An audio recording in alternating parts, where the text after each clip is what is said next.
Welcome back to another episode of Cashflow Positive. I am your host, Kenny Bedwell, and today we're going to be talking about CEO mindset. Now, before you hit that skip button and go to the next episode and learn about something else, I really think this episode is one of the more important episodes to listen to because not only is mindset important to help you get to achieve your goals, but it's also important to hear from people who've had that success already and understand their mindset and their experience.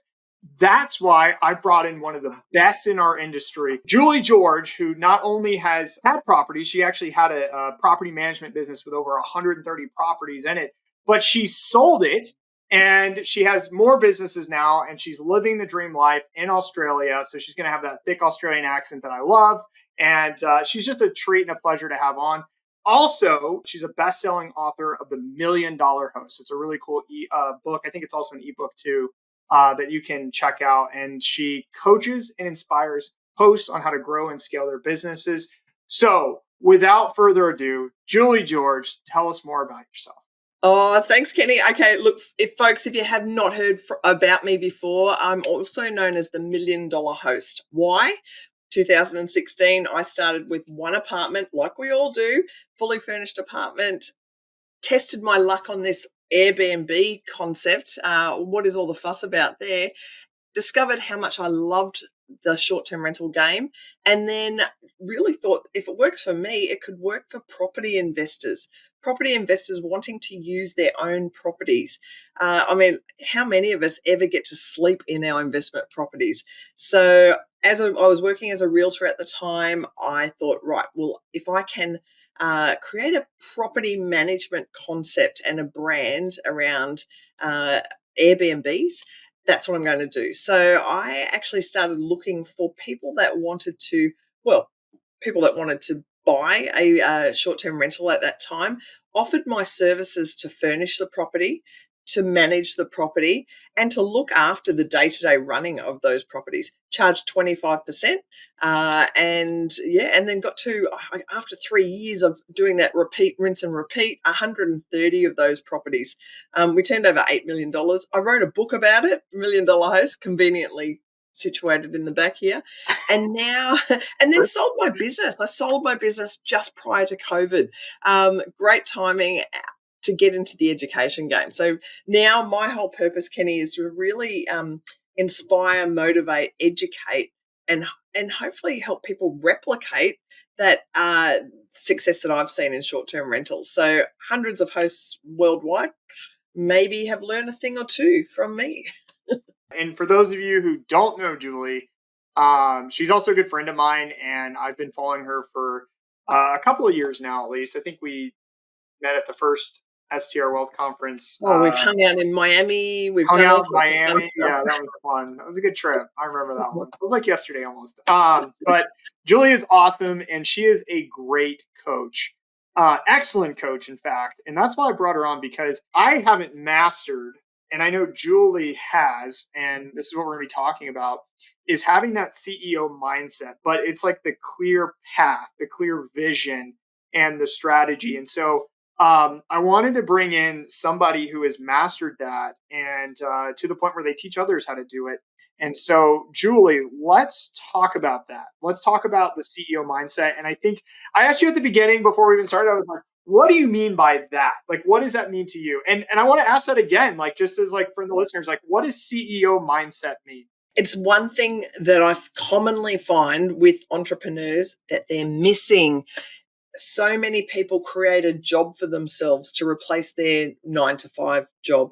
But not many people have that CEO mindset where they can, I guess, think like a boss. They can take themselves from a cubicle to that CEO chair and be able to delegate, be able to trust in others, be able to have a lifestyle, choose to actually have a lifestyle. So many of us are getting into these businesses with the dream of having a lifestyle, but how many of us are actually living that lifestyle? For me personally, I hit that mark when I would turn up to my office, 130 properties. I'd turn up to my office, a physical office, and I'd have my staff members say, "Stop, don't touch anything. What are you doing here?" And I was like, yes, I've actually made it. And that was my sign of success, that That's my awesome. team knew my business better than I knew my business. So, I think it's really important today to discuss is inspiration, stories, but strategies on how to implement those strategies and what you can do to actually get to that situation where you're thinking like a boss and you feel like you deserve to be in that chair. I think there's I don't know about you, Kenny, but I reckon that there's a lot of imposter syndrome going on when it comes to talking about, well, what is a CEO to some people, but do I deserve to be a CEO is probably what's going through a lot of people's minds. What are your thoughts on that? You kind of asked me that, but I want to flip it back to you. I'm going to put it back on you because people come from like 9 to 5 jobs and they're literally starting their entrepreneur business of running short-term rentals. I mean, that's what everyone knows, it's a business. And it's like we are used to working for someone, and Correct. doing this is like you're working for yourself.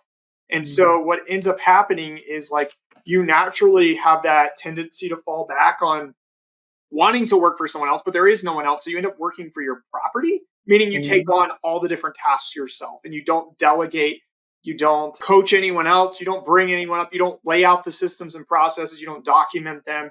And you just create a second job. Mm. And I see it over and over and over. And so, how does like one for you?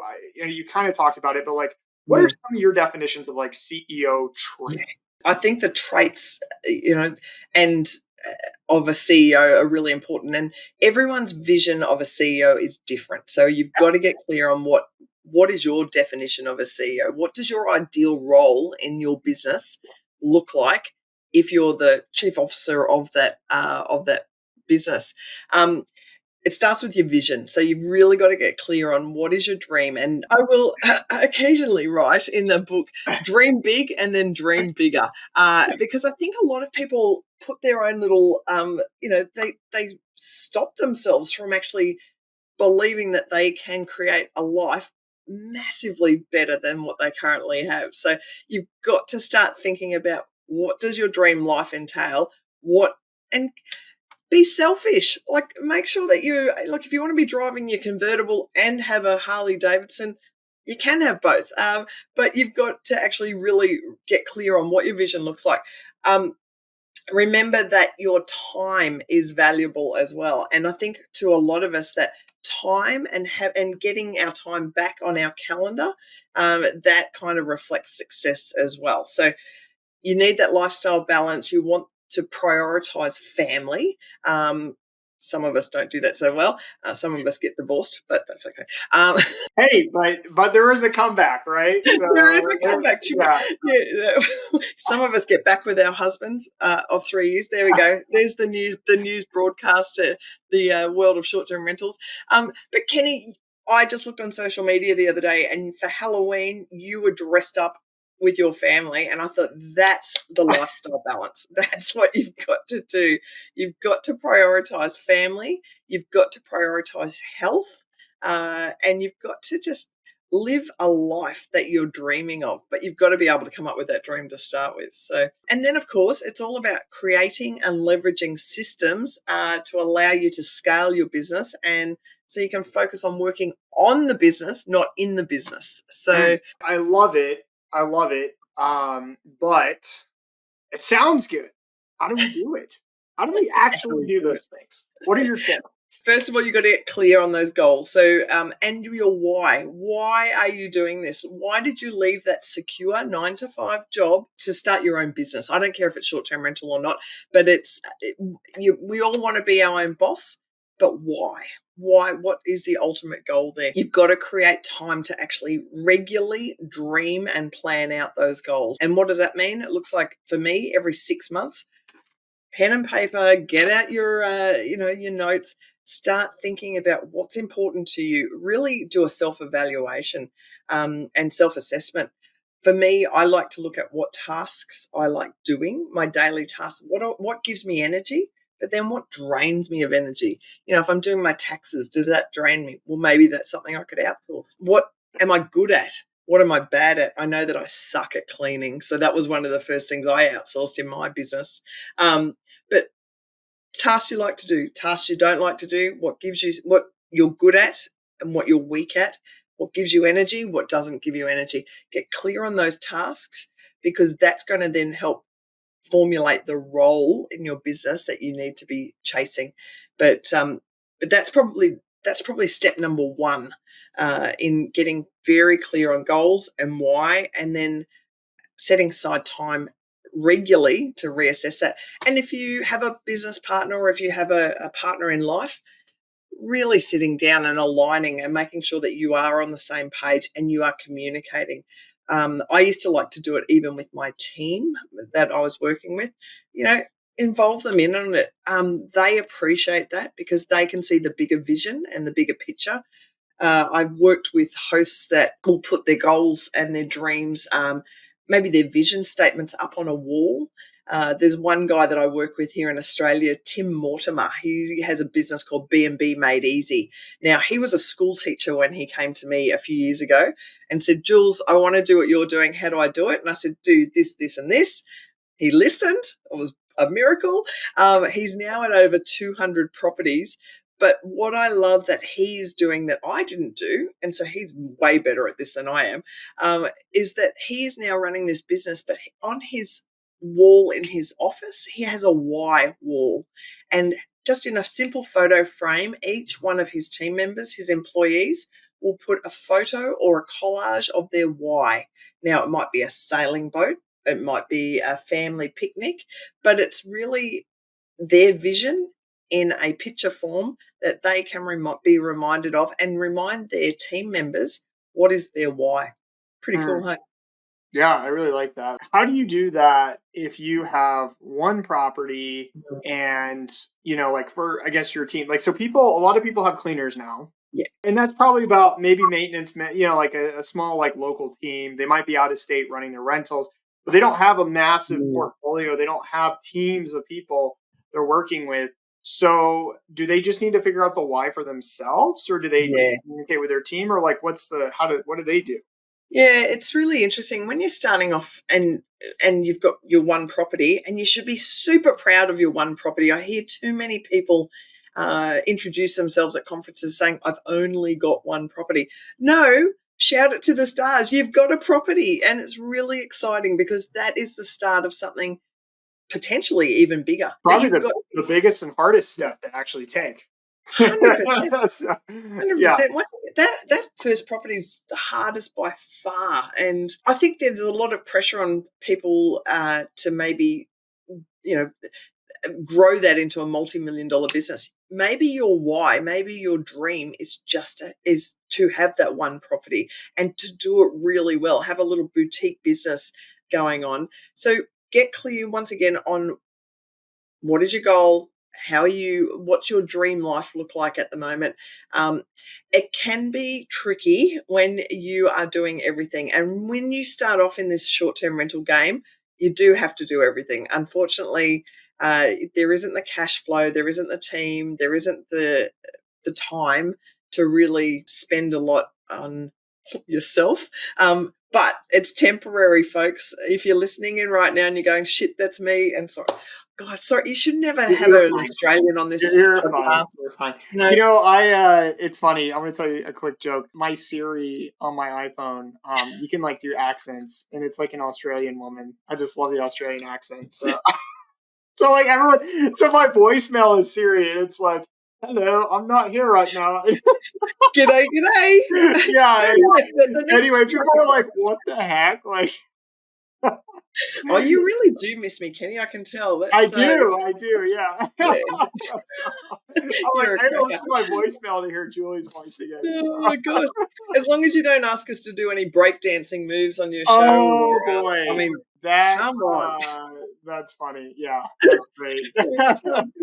Anyway, back to the single property host, folks. It's hard work, but it's only hard work temporarily until you can perhaps get your second, third, fourth property. And then you can start delegating. Now, this is really important. My first introduction to delegating and being a CEO came after cleaning and making 17 beds in one day. I remember doing all my properties myself, made 17 beds in one day, and went home and went, this is crap. I am not doing this anymore. Whose stupid idea was short-term rentals? I'm out. I'm either out, I'm going to go back and find a job tomorrow, or I'm going to have to find help. And luckily for me, I took option number two. The next day, I had a coffee with a very dear friend of mine, Glenn, who is 70. He had just finished working in a corporate career, and he said to me, Jules, funnily how the universe brings us together. Jules, I need to keep working. I need a business of my own. I can't retire. I don't want to retire. And I said to him, Glenn, have you got a mop, a bucket, a vacuum cleaner, and a smartphone? Tick, tick, tick. And I said, here's 10 properties. Take these 10 properties because I can't stand it anymore. I'm going to go off and do what I do best, which is sales, marketing, finding new properties. You can go off and do what you do best, and that is meet and greet guests, clean the properties, look after the linen, and reset for the next people. And you know what he did? Off he went, and within a few weeks, he was picking up guests from the airport, going the extra mile, flirting with all the female guests, and just having a great time. So, so Glenn suddenly had this little business under my business, and that was when I realized it clicked, the light bulb clicked, and I went, I just need to rinse and repeat this again. So in the end, I had 14 Glens working for me, all with a little property portfolio each, and all in charge and empowered. Now, this is really important, folks. If you're going to take on a co-host, you need to empower them. You need to share the profits, share the love with them. You need to encourage them to be proud of their properties. And so for me, I simply offered a commission where I paid 6% to Glenn of the 25% I was charging my homeowners. So he had really good money coming in. He had 6 figures at the end of the year, but also it was based on the KPIs of 4.8 star reviews. So all I needed to do was to watch Airbnb, look at the reviews. If he was getting 4.8 or higher, off you go. Keep going, Glenn. I'll give you another property if you want, as I was taking them on. But if he wasn't doing well, I'd retrain him and make sure that he was back to knowing what he was doing. But it was a really good little business structure that I still today teach people to do, because you don't have to then work in your business. You can work on the business.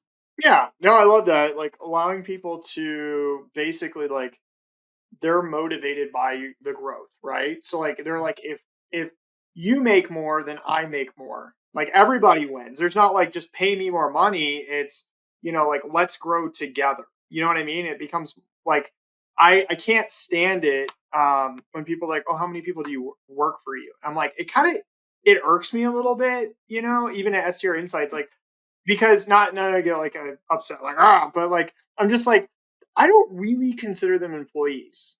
I consider them business partners. Good. And You've got we have split. I love that. Share the love. I love that instead of like share the percentage. Change the narrative. Don't offer people a job. Offer them a business opportunity, a business partnership. And when I would advertise for my co-hosts, it was, I have a business in a box. I've got a business opportunity for you. Come and grow a business of your own underneath my larger umbrella company. And it was almost like a franchise model. Like a pyramid scheme, right? Like come under me and then you can hire other people and then we'll all like I promise it wasn't dodgy. No, But it was exactly that. It was basically there was endless earnings. People could take pride. They could operate their business how they wanted. And I said to my co-host, look, if you want to change anything in the operations side of things for the properties you're in charge of, you can. I had one lady who would put coloring pencils and toys in there when she knew that kids were coming, and so she would get really good reviews from that. Glenn was picking people up from the airport. Like there's all these little things that I was like, guys, if you want to go the extra mile, you'll get better reviews, and in doing so, we can put the rates up, you can get higher commissions, you can extend the stay, you get more money. If you sell any tours, then we had a little program for travel and tours and experiences. I'll split the commissions on that with you. But it was all about sharing the love and being able to empower people to be a boss underneath your CEO role. So Your job as a CEO, I've learned this the hard way. Your job as a CEO is to get out of the way. Let people do yes. their own thing. Like let them go. Get out of their way and Yep. bring in the right people. I always say right people, right seats. Bring in the Exactly. right people and then let them loose. Let them do what they're being paid to do. Don't micromanage. Don't be all up in there. Like let them do their thing and they will love it.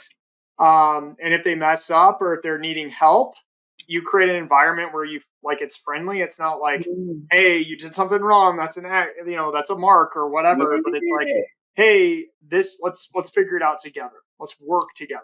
So Absolutely. And, that even translates through to even right now at the moment, I've got an executive assistant, Maddie, who she has come on. Look, if she's basically the one that helps me get my stuff together. But occasionally there's not enough work for her. And so she came to me with an idea earlier this year to say, well, if I can help you, maybe I can help others in the mhm. industry. And so she came up, I said, well, write me a business plan. So she put a business plan together for a company called Short Stay EA, More Than a Virtual Assistant. Fantastic. She did up a website. She came up with the concept. She could do social media packages to help people. She could optimize listings. She could, and I was like, done. Let's do it. I'll back you. You run it. And then you're in charge of employing people. I'm here if you need me. But I just gave her that opportunity to thrive with a dream of her own and almost succession planning because I thought, Kenny, if as my assistant, if something happens to me, uh, well, she's out of a job.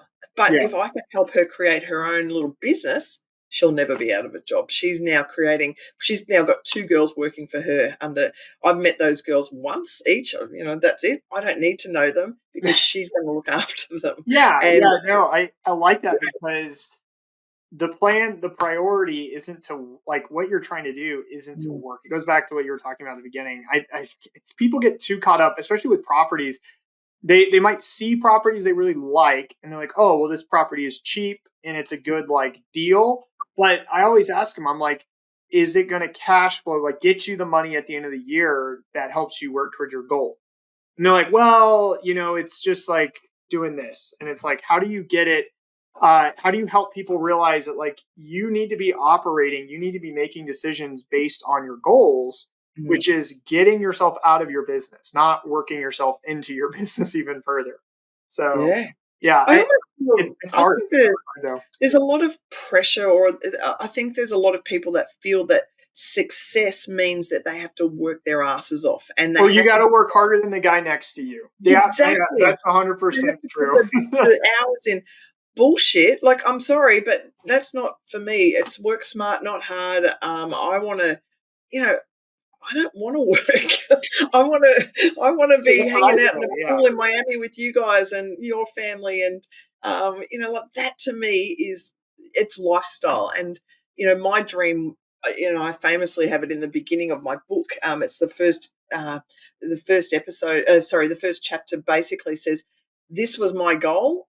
It was even to have a minibar fridge in my office, and it was to have my own parking spot right outside the office, and to be working 10 hours a week. I achieved every single one of those goals, but you've got to be clear enough to actually have it written down to be able Mhm. to tick off. Because if you don't, how will you know if you've ever achieved them? So, I like what you said there about like writing it down, but going back and tying it into like what you said with like people are like, I only have one property, or mm-mm, like I only have like four employees right now, or like I don't have like people are always like minimizing the success that they have, yeah. and you have to like look back and go, I did this year. I grew, so I'm not trying to brag, Mm. but I Brag. I grew want to hear I it. would boast or whatever, and even the listeners too. Like whatever, I don't care. We grew S tier in. I'll say we because it's definitely a team effort, not me. But like we grew S tier insights by 25% year over year. 25%, which is huge in a declining like overall market and industry and all this good stuff. And like, I thought we were like even, like year over year. I'll be honest with you guys, like I wasn't tracking the year over year stuff. And then we came up Mm. on the year and I was like, okay, let's get all the numbers together and see it big picture. And I was like, holy crap, like 25%, that's huge for, a company and a corporation. And I mean, that's big time. And I was like, man, like we're onto something here. Like we're Yeah. doing it. We're figuring it out. Like it was like this motivation that was like, hey, we're not always just like grinding for no reason. Like we're actually grinding in the right direction.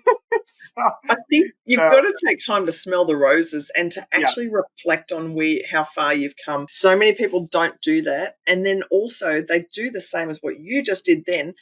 They're scared of talking about that success yeah, or, and think that it's bragging. I don't care. Like, brag away, because I think that what you've just told me then is so inspiring. It's inspiring me, but it's also going to inspire the listeners to go, 25% growth year on year is just phenomenal. And I think we've got to start being prouder of being our successes and being able to really own it. And, and when we feel like we deserve to, like we've earned that seat at the table, and that we can talk about that with confidence, far out, then what's next? And I don't know, the universe keeps giving. It's a little bit woo woo thinking like that, but I truly believe that it's yeah, yeah, if it's like, I always keep thinking, oh my gosh, can my life get any better? And it does. It just does. Like, it just keeps getting better and better and better. And it's so exciting. I love following your success story, and I love following other people's success stories in this industry, because it's just, it gives, for me now, that's my biggest thrill, is to really watch others succeed. And and I'm happy. Like, I've got business strategies written down and all over the place. I'm happy to hand those out to others, because it's so cool to see that those come to fruition. So, yeah. I mean, we are in a place like I think I get this question all the time. It's funny. I get a crack out of it when people ask me. They're like, if you're able to find so many like good deals, why don't you just keep them for yourself? people say that to me too. Like, why don't you just start up another short-term rental Yeah, business? Like, or why did you sell? Or I'm like, yeah, because life, we've got to actually really get clear on what is our lifestyle like, the balance. And I don't want to work 50 hours a week. Yeah, I was about to say, I was just like, I don't want to deal with that. I don't want another No, property for myself, like right now, and no, it just, I will partner with people and all this stuff, but like, I don't want to be doing that 24/7. no. That's not what motivates me. That's not my why. But it's rewarding, isn't it? If you can get that property in the hands of somebody that you respect, and you Oh can yeah. see that they do so well out of it. I think you said something interesting to me before we started recording. How many of your purchases then come back to you the next year? Was it 75%? 75% come That's on through. Yeah. nuts. Like, so 75% have bought a property, and then within 12 months, they're coming back saying, Kenny, help me again. Yep. That in itself, that's something you should be so proud of. Thank you. And it wasn't like, it was just one of those things where it's like, oh, here's another person that came back. Here's Mm. another person. Here's another person. And I was like, I should take a moment and figure out like I guess like kind of that like smelling the roses, like look at it and be like, well, how many people did we service last year versus this year? And I was like, holy crap, like 75% of those people are back again. And I'm like, okay, like that's awesome. Like, that's huge. And I think I want to flip it to our listeners in a sense, like with your properties, like your successes, like your property year over year, guys, the market is freaking down 15%. And at least in the United States, I'm assuming Yeah, Australia is probably it's the similar same. too, but like across the average is down. And so many people are coming to me and they're like, well, we're only up like 3% year over year. And I was like, that's huge. Like, you're up when the average is down. Like, you're obviously not the average. so Celebrate the wins. yeah, celebrate the wins, because like if you never celebrate the wins, you'll never be able to like live in the moment and achieve, like recognize when you've reached something. We've got a saying here in Australia, and I'm not sure if it's the same in the US, called the tall poppy syndrome, Oh where no, I love this. Go ahead. the tall poppy syndrome is where you can't talk highly of yourself. You can't brag Hmm. because somebody else is going to come and cut you down. Yeah. And it's always about cutting each other down to feel better about yourself. Can we stop that, folks? I just think that we should be supportive of each other. And I've got to say, I'm very proud of our industry in that we really, the majority of people are supportive. And if you, and share your successes, share your wins, share your documents. That's something that, I'm really big on community and making sure that if one person succeeds, share your strategies and help that other person succeed because we'll all win, worldwide. So, Yeah, and I um, mean, you're all buying. That's why I'm telling people, like, I don't really care about. I did an episode last week or whatever on like macro trends versus micro, and I was like, I oh don't yeah, care about the macro. I care about the micro. You're buying a property. You're not buying a market. mm, And your property, if it's unique enough, it it can withstand if markets go back. It can withstand yeah, that because it's unique and it sets you apart. And it's like people are focused on buying should be focused on buying properties that are unique. And that like everybody can do that. Everybody can win there if we're all focused on the properties and not just the markets. So oh, it's so good, isn't it? But I think it's really important that you find and hosts. If you're an individual host out there, really lean in on other short-term rental hosts. Find a community. It might be a local meetup. It might be a Facebook group. It might be coming and talking to Kenny and Julie when we're next in town. But making sure that you find some people that you can lean in on and find that support and find that encouragement and community. I always say collaboration over competition. So collaboration over competition. Write that down, folks, because I think that you're better off, helping each other.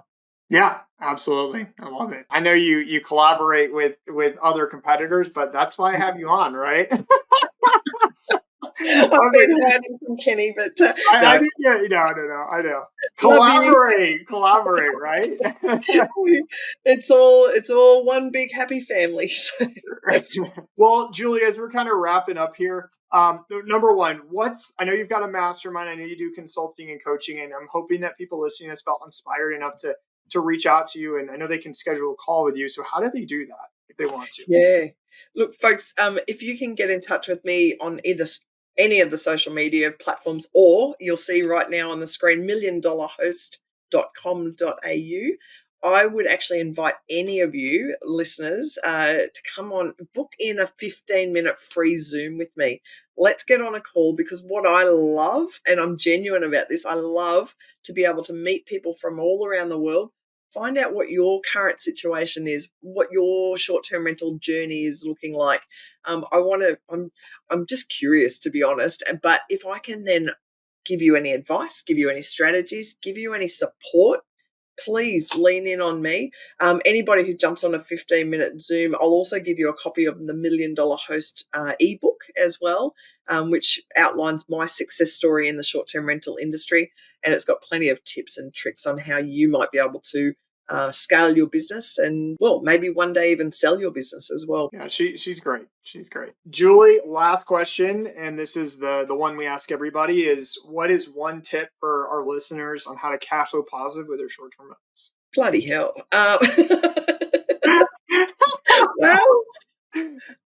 Well, oh, well, I was going to say share the love with your team because, and then you've got the big sales force. Cash flow positive with your properties. Well, Oh, I mean, actually, I think that's a yeah, good tip, though. Like, I mean, you can talk about it. In yeah. fact, let's get a little more specific with that one because Okay. this question popped in my head earlier and I forgot to ask it. But like, if you're a host and you have a cleaner, like, let's say you have one property and Mm, you have one cleaner, how do yep, you share the love with them? Like, sure. what do It's you? folks. It's as simple as bringing it back to the reviews, because we all know that a hair on the pillow is going to ruin our business. But if you say to your cleaner, if we achieve a 5-star review on this property, there's an extra, oh, I don't know, it might be $50 in it for you, or it might be movie tickets, or it might be something to incentivize them to aim for a 5-star review. What that also does is it gives them it actually makes them feel a little bit involved more than just being a cleaner, just let them know that we are trying to achieve a 5-star review here. So it's a we, it's not I want a 5-star review. You need to clean my toilet and make sure I get that. So include, base it on that. That could be your KPIs. If it's less than a 4.5-star review, you may say to the cleaner, we need to retrain, or we might need to relook at this situation. We need 4.5 and higher. So simple as that. Base it on your review. Here's a fun data point for you guys, because you're like, oh, well, if I got to pay my cleaner, that comes out of my own profit. I need to budget that. Well, here's a data point. For every 5-star review you get, now this is on average, so it varies by bedroom count. Obviously, more it's higher money for the higher bedroom counts, but whatever. So on average, every 5-star review you get, it equates to about $80 more in revenue. Far out. That's amazing. So there you go, folks. There you go. So if you're like, oh, well, how do I justify the spend on like paying the cleaner additionally or whatever, if you're already paying them the max cleaning fee, remember, you're actually getting every 5-star review you get, you're getting an additional $80. So, yeah. It's never done me wrong to be generous, overly generous, and pay handsomely to your team and make sure that they feel the love. That's hard. Honestly, that's hard. That's really hard to do. But I agree with you. I think when we do that, they feel more motivated, and it works out in the end. I don't know. Trust me, I guess. Like I just seen it. So yeah. That's awesome. It's a big leap of faith, but folks, if you can do it, you won't go wrong. Great. Well, Julie, this has been a treat as always. So I really enjoyed having you on. Thank you so much for being on the show. Any parting words? Anything you want to close us out with? Folks, just remember to dream big, dream bigger. Work on your business, not in it, and just have fun. Have fun. Don't feel pressured to work 50 hours a week. No one needs that in their life. Yeah. I love it. Well, thank you so much. Thank you, everybody else, for listening to this episode of Cashflow Positive, and I will see you next week.